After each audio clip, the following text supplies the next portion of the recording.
Okay, so this is another thought.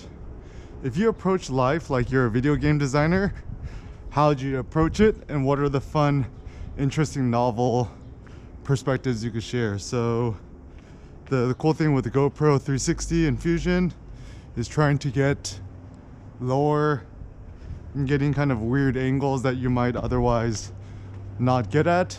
Look up, look around, stuff like that.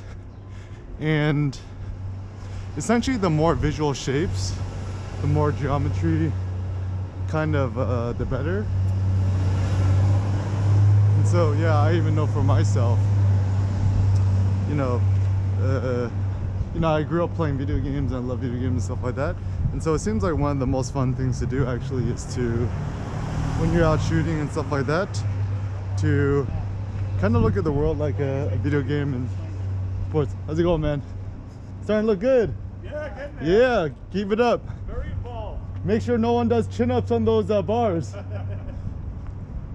So yeah, when it comes to just going in the real world and interacting, just realize that in real life, all the other people that you meet, they're all real life players, and interact with them.